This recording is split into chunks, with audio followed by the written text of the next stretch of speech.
Hi, പുതിയ വീട്ടിലേക്ക് എല്ലാവരും സ്വാഗതം. നമ്മളിപ്പോൾ ഉള്ളത് സുൽത്താൻ ബത്തേരിയിലെ ജൈനക്ഷേത്രത്തിലാണ്. അപ്പോൾ അവിടുത്തെ വിശേഷങ്ങളുമായിട്ട് ഞാൻ ഇന്ന് ഈ വീഡിയോയിൽ വന്നിരിക്കുന്നത്. അപ്പോൾ നമ്മളതിനകത്ത് കയറിയാൽ തന്നെ ഫസ്റ്റ് കാണുന്നൊരു കാഴ്ചയാണിത്. അതിനെക്കുറിച്ചുള്ള ഡീറ്റെയിൽസും കാര്യങ്ങളൊക്കെ.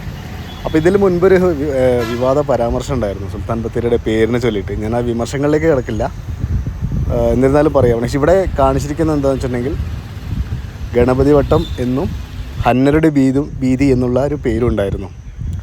ആ പേരിന് ശേഷമാണ് ഈ ഒരു സുൽത്താൻ ബത്തേരി എന്നുള്ളൊരു പേര് വന്നിട്ടുള്ളത്. അതിൻ്റെ ബാക്കി കാര്യങ്ങളൊക്കെ ഞാനത് പിന്നീട് പറയാം. അപ്പോൾ നമുക്കതിൻ്റെ കാഴ്ചകളിലേക്ക് കിടക്കാം.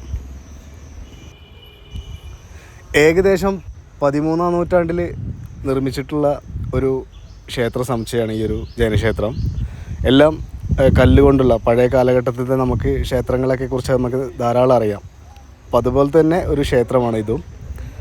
ഫുള്ള് കല്ലുകൊണ്ട് മാത്രമാണ് ഈ ഒരു ക്ഷേത്രം രൂപകൽപ്പന ചെയ്തിട്ടുള്ളത്.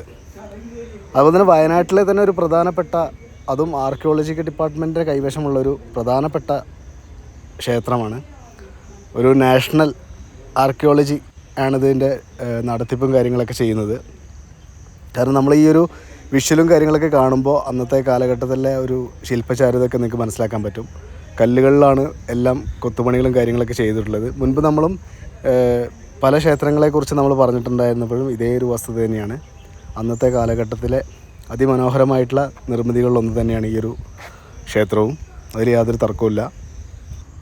ഏകദേശം 1921 ഈ ക്ഷേത്രം ആർക്കിയോളജിക്കൽ ഡിപ്പാർട്ട്മെൻറ്റ് ഏറ്റെടുക്കുന്നത്. അതിനുശേഷം പൂർണ്ണമായിട്ട് ഇത് കൺട്രോൾ ചെയ്യുന്നത് ആർക്കിയോളജി ഡിപ്പാർട്ട്മെൻറ്റാണ്.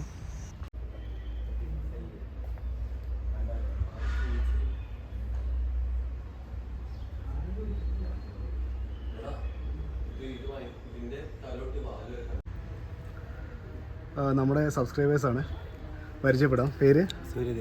സൂര്യദേവ്. നിങ്ങളുടെ പേര്? അലൻ. എല്ലാവരും ഇവിടെ ഉള്ളവരെ? നന്ദകിഷോർ. ബിബിൻ ബിജോയ്. ഓക്കെ, ഈ പസിലിനെ കുറിച്ച് എന്താ പറയാനുള്ളത്? പസിലാണ് ഇത്. പാമ്പ് വരെ ഇതിന്റെ വാല് കണ്ടുപിടിക്കണം.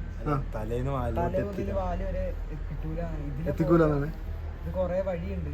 ഏതാണ് ശരിക്കും കണ്ടുപിടിക്കണം. ഓക്കെ, ഒരു മിനിറ്റ്. ഞാനിവിടെ ഒരാളും കൂടി ഉണ്ട്. ഒരാളെ മിസ്സായിട്ടുണ്ട്. അയാളുടെ പേര്? ഋത്തിൻ. എവിടെ സ്ഥലം? വടവഞ്ചാൽ. ഇപ്പം എന്താ ചെയ്യുന്നത്? എല്ലാവരും പഠിക്കാൻ. എന്താണ്? Plus one. ഓക്കെ. അപ്പോൾ ഇത് കണ്ടുപിടിക്കാൻ പറ്റില്ല എന്നാണ് പറയുന്നത്. പക്ഷെ നിങ്ങൾ കണ്ടുപിടിച്ചിട്ടുണ്ടെന്നാണ് പറയുന്നത് അല്ലേ? ഓക്കെ. ഇതെങ്ങനെയാണ് ഫസ്റ്റ് റൂട്ട് കണ്ടുപിടിക്കാത്തത്? റൂട്ടിൽ പോകുമ്പോൾ എങ്ങനെ പോവാ? ഇത് കണ്ടില്ലേ, ഇങ്ങനെ പോവും എല്ലാവരും. ഇതിലെ പോയി ഇതിലെ കറങ്ങി ഇങ്ങനെ അവിടെ തന്നെ ലോക്കായി പോകും. ഇതിലിങ്ങനെ പോയി ലോക്കാവുള്ളൂ. ഇതിലെ പോയി അവിടെ തന്നെ ഇങ്ങനെ കറങ്ങി കളിച്ച് അങ്ങനെ പോവുള്ളൂ. ഇപ്പൊ നമ്മൾ സ്റ്റാർട്ടിംഗ് പോയിന്റിൽ തന്നെ എത്തി. ഇവിടെ നിന്ന് അടുക്കൊരു സാധനം കണ്ടോ? അതതിന്റെ ഇതിന്റെ ബോഡിയാണ്. അതാരും ശ്രദ്ധിക്കില്ല. ഇതിലിങ്ങനെ പോയി കഴിഞ്ഞാൽ നമുക്ക് വാലെത്താം. ഇതിലിങ്ങനെ കറങ്ങി അത്രശേ ഉള്ളൂ. ഇത് ഫുള്ള് മറ്റേ കൺഫ്യൂഷൻ ആക്കാൻ വേണ്ടിയിട്ടാണ് ബാക്കി വരച്ചിട്ടുള്ളത് അല്ലേ? അപ്പോൾ നല്ല ബുദ്ധിയുള്ള കളികളും കളിച്ചിട്ടില്ലേ? അപ്പോൾ ഇത് കണ്ടുപിടിച്ച സ്ഥിതിക്ക് എന്താണോ സമ്മാനം കിട്ടാൻ പോകുന്ന അറിയില്ല. എന്തായാലും നമുക്ക് ഇവിടുത്തെ ആൾക്കാരത് ചോദിച്ച് മനസ്സിലാക്കാം. അപ്പോൾ എല്ലാവർക്കും താങ്ക്സ്. ഓക്കെ, അപ്പോൾ എല്ലാവരും നിന്നെ സെറ്റല്ലേ? ഓക്കെ. അന്നത്തെ കാലഘട്ടത്തിൽ ചെയ്തു വെച്ചിട്ടുള്ളൊരു പസിലാണ്. അപ്പോൾ നമ്മുടെ സബ്സ്ക്രൈബേഴ്സ് തന്നെയാണ് അതിനെ കുറിച്ചുള്ള ഡീറ്റെയിൽസും കാര്യങ്ങളും നമുക്കവിടെ ചെയ്തു തന്നത്. നമ്മൾ മുന്നൊക്കെ പോയിട്ടുണ്ടായിരുന്നു. ആ സമയത്തൊന്നും വ്ളോഗ് ഉണ്ടായിരുന്നില്ല. അപ്പം ആ സമയത്തൊന്നും നമുക്ക് പെട്ടെന്ന് കണ്ടെത്താൻ പറ്റിയിട്ടില്ല. പക്ഷേ പിള്ളേർ അങ്ങനത്തെ ഒരു ഇത് കണ്ടപ്പം നമുക്കൊരു കൗതുകം തോന്നി, അതങ്ങനെ എടുത്തു. ശരിക്കും അതിനെ നാഗബന്ധം എന്നങ്ങനെയൊക്കെയാണ് പറയുന്നത്. അതിൻ്റെ എക്സാക്റ്റ് കാര്യങ്ങൾ അറിയില്ല. കാരണം അതിനെ അറിയുന്ന ആരുണ്ടെങ്കിൽ നമ്മുടെ കമൻറ്റ് ബോക്സിലൊന്ന് മെൻഷൻ ചെയ്യുക. ഈ ഒരു ക്ഷേത്രത്തിൻ്റെ ഒരു പ്രത്യേകത എന്താണെന്ന് വെച്ചിട്ടുണ്ടെങ്കിൽ മതിൽക്കെട്ടൊക്കെ ഉള്ളൊരു ക്ഷേത്രത്തിൻ്റെ നല്ലൊരു മാതൃകയാണിത്. വയനാട്ടിൽ തന്നെ ഗർഭഗൃഹം, അന്തരാള, അടച്ചുകെട്ടിയ മഹാമണ്ഡപം, മുഖമണ്ഡപം ഒക്കെ അങ്ങനത്തെ ഒരു കാര്യങ്ങളുണ്ട്. അപ്പോൾ അത് നമ്മുടെ ഈ കേരള ശൈലിയിൽ നിന്നൊക്കെ വേറിട്ടുള്ളൊരു നമസ്കാര മണ്ഡപവും കാര്യങ്ങളൊക്കെയാണ് അതിൽ ഈ ഒരു ക്ഷേത്രത്തിൽ അടങ്ങിയിട്ടുള്ളത്. പിന്നെ അതേപോലെ തന്നെ ശ്രീകോവിലൊക്കെ ചതുരാകൃതിയാണ്. പിന്നെ വിഗ്രഹം ഇവിടെ പ്രത്യേകിച്ചില്ല ശരിക്കും പറഞ്ഞിട്ടുണ്ടെങ്കിൽ. എന്നാൽ ലംബസ്ഥിതിയിലും പിന്നെ അടച്ചു കെട്ടിയ മഹാമണ്ഡപത്തിലൊക്കെ ജൈനരുടെ ഒരു പ്രതിമയൊക്കെ കാണാറുണ്ട്. നമുക്ക് തൂണുകളിലൊക്കെ അങ്ങനത്തെ കാഴ്ചകളൊക്കെ കാണാൻ പറ്റും. അതേപോലെ ധ്യാനമുദ്രയുടെ ആ ഒരു ധ്യാനത്തിൻ്റെ രീതിയിലുള്ള ഒരു മുദ്രയോടുള്ള ഒരു കൊത്തുപണികളും കാര്യങ്ങളൊക്കെ ഓരോ തൂണുകളിലൊക്കെ കാണാൻ പറ്റും നമുക്ക്. പിന്നെ വാതിൽപ്പാളികളൊക്കെ ഉണ്ട്. വാതിൽപ്പാളികളൊക്കെ മനോഹരമായിട്ടുള്ള ഈ കൊത്തുപണിയും കാര്യങ്ങളൊക്കെ കാണാൻ പറ്റും. അപ്പോൾ അതൊക്കെ ഈ ഒരു ജൈനക്ഷേത്രത്തിൻ്റെ ഒരു പ്രത്യേകതയാണത്. കാരണം മുകളിലൊക്കെ നോക്കുമ്പോൾ നമുക്കറിയാം ഫുള്ള് കല്ല് കൊണ്ട് തന്നെയാണ് അങ്ങനെ മേൽക്കൂരയും കാര്യങ്ങളൊക്കെ സെറ്റ് ചെയ്തിട്ടുള്ളത്. ഇതൊരു പഴയ അന്നത്തെ കാലത്തെ ഒരു ആട്ടുകല്ല്. കാരണം അമ്പലത്തിൻ്റെ ആവശ്യങ്ങൾക്ക് വേണ്ടിയിട്ടായിരിക്കും ഉപയോഗിക്കുക. പണ്ടൊക്കെ ആയിരുന്നു നമ്മളിങ്ങനത്തെ ഒരു ആട്ടുകല്ലും കാര്യങ്ങളൊക്കെ കണ്ടിരുന്നത്. ഇപ്പോഴൊക്കെ അധികം നമുക്കത് കാണാനില്ലാത്തൊരവസ്ഥയാണ്. ഇപ്പോൾ വീണ്ടും ഒരു ട്രെൻഡായിട്ട് ഇതിങ്ങനെ വന്നുകൊണ്ടിരിക്കുന്നുണ്ട് മാർക്കറ്റുകളിൽ. അപ്പം അന്നത്തെ കാലഘട്ടത്ത് ഒരുപാട് ആളുകളൊക്കെ ഉപയോഗിച്ചിരുന്ന ഒരു ഐറ്റമാണിത്.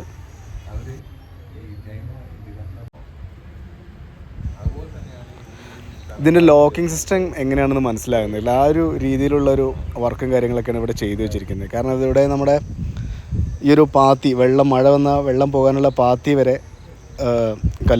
കല്ലുകൊണ്ട് തന്നെയാണ് നിർമ്മിച്ചിട്ടിരിക്കുന്നത്. ആ ഒരു കാഴ്ച കാണുമ്പോൾ തന്നെ മനസ്സിലാക്കാൻ പറ്റും. അതുപോലെ ഇവിടെ പടവുകൾ കണ്ടില്ലേ, പടവുകളുടെ 2 സൈഡിലും വ്യാളിയുടെ ഒരു ചിത്രം ആ കല്ലിൽ ആ ഒരു കാലഘട്ടത്തിൽ തന്നെ അങ്ങനെയുള്ള ഒരു അടിപൊളിയായിട്ടുള്ളൊരു കൊത്തുപണിയും കാര്യങ്ങളൊക്കെയാണ് അന്നത്തെ കാലത്ത് ചെയ്തു വെച്ചിരിക്കുന്നത്.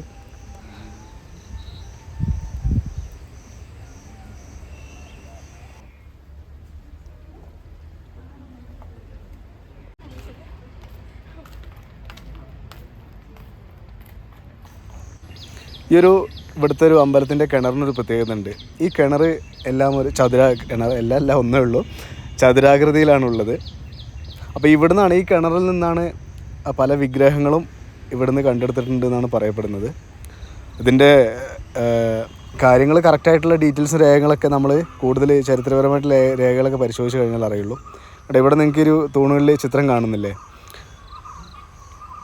പല വിധത്തിലുള്ള പത്മദളങ്ങൾ, അതേപോലെ ചക്രവ്യൂഹം, പിന്നെ പൂക്കളുടെയൊക്കെ പല രീതിയിലുള്ള ചിത്രങ്ങൾ, പിന്നെ പല ഡിസൈനുകളും കാര്യങ്ങളൊക്കെയാണ് ഇവിടെ ഒരു തൂണുകളിലൊക്കെ ഓരോന്ന് ചെയ്തു വെച്ചിരിക്കുന്നത്. അതിൻ്റെ ഫ്ലോർ തന്നെ കണ്ടില്ലേ, കല്ലുകളൊക്കെ നല്ല രീതിയിൽ അടുക്കി വെച്ചിരിക്കുന്നത്. അതായത് നമ്മൾ ഇന്നത്തെ വാട്ടർ ലെവലും കാര്യങ്ങളൊക്കെ നോക്കുന്ന അന്നത്തെ കാലത്ത് തന്നെ അത്രയും ഭംഗിയായിട്ടാണത് നിർമ്മിച്ചിട്ടുള്ളത്. അതിൻ്റെ സൺഷെയ്ഡ് നോക്കൂ, ആ കല്ല് അത്രയും ചെത്തി മിനുക്കി ആ ഒരു രീതിയിലേക്ക് എടുത്ത് കൊണ്ടുവന്നിരിക്കുകയാണത്. അതേപോലെ ഇവിടുത്തെ ലോക്കിംഗ് സിസ്റ്റം ഉണ്ടല്ലോ, ഒരു തൂണിൻ്റെ ഇടയിലുള്ള ഭാഗം, ശരിക്കും ഇത് ഉള്ളിലൊരു വ്യൂ ആണ്. ഉള്ളിലുള്ള കാഴ്ചകളാണ് അതിമനോഹരം എന്ന് പറയുക. പുറത്തൊക്കെ നമ്മൾ കാണുന്ന ചെറിയ ചെറിയ വർക്കുകളാണ്, പക്ഷേ ഉള്ളിലുള്ള വർക്കുകളൊക്കെ ഗംഭീര വർക്കുകൾ കാര്യങ്ങളാണ്. നമുക്കതിൻ്റെ ഉള്ളിലോട്ട് പ്രവേശനമില്ല.